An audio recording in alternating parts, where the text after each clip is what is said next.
মুর্শিদাবাদের বেলডাঙ্গায় এবার বৈদ্যুতিক শ্মশান ঘাট।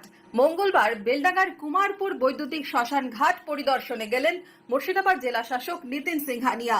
সঙ্গে ছিলেন অতিরিক্ত জেলা শাসক জেলা পরিষদ শামসুর রহমান, জেলা প্রকল্প আধিকারিক সুকান্ত সাহা। উপস্থিত ছিলেন বেলডাঙ্গার বিধায়ক হাসানুজ্জামান শেখ, বেলডাঙ্গা পৌরসভার চেয়ারম্যান অনুরাধা হাজরা ব্যানার্জি সহ প্রশাসনিক কর্তা ব্যক্তি, জনপ্রতিনিধিরা। আগামী 28 তারিখ এই শ্মশান ঘাটের উদ্বোধন করবেন পৌর ও নগরোন্নয়ন মন্ত্রী ফিরহাদ হাকিম।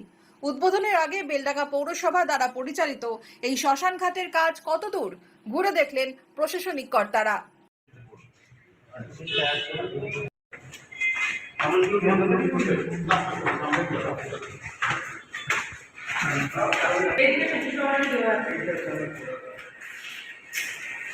রেজিনগর, নওদা, বেলডাঙ্গা 3 বিধানসভার মানুষের দীর্ঘদিনের প্রয়োজন মিটল, জানিয়েছেন বেলডাঙ্গার বিধায়ক। 3টে বিধানসভা, একটা হচ্ছে রেজিনগর, একটা নওদার একটা অংশ, আর বেলডাঙ্গা বিধানসভা। এদিকে আপনার গঙ্গার ওপারে হলে যদি হয়, রাঙামাটি চাঁদপাড়া আছে, আপনার সাটুই আছে, মানুষ সহজেই চলে আসতে পারবে এই জায়গাতে।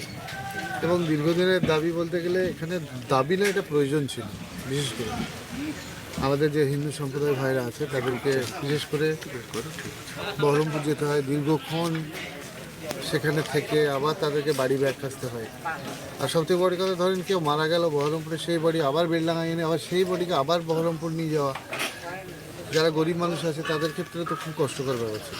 বৈদ্যুতিক শ্মশানঘাট নির্মাণে বরাদ্দ কত, কবে থেকে পরিষেবা চালু হচ্ছে? চুল্লি সরকারিভাবে আনুষ্ঠানিকভাবে শুরু করার পর 29 তারিখ থেকে মানুষ সর্বসাধারণের জন্য ওপেন করে দেব। মানুষের যে মারা যাওয়ার পর যে কার্য এখানে চুল্লিতে হওয়ার, সেটা চালু হয়ে যাবে। উদ্বোধনের আগে জেলা প্রশাসনের তরফে বিভিন্ন দিক খতিয়ে দেখা হয় এদিন। জানা গেছে বেলডাঙ্গা সিআরজি স্কুল ময়দানে অস্থায়ী হেলিপ্যাড তৈরি হয়েছে। নেতাজি পার্ক ময়দানে হবে উদ্বোধনী অনুষ্ঠান। সব নিয়েই মন্ত্রীর আসার প্রস্তুতি জোর কদমে চলছে বেলডাঙ্গায়।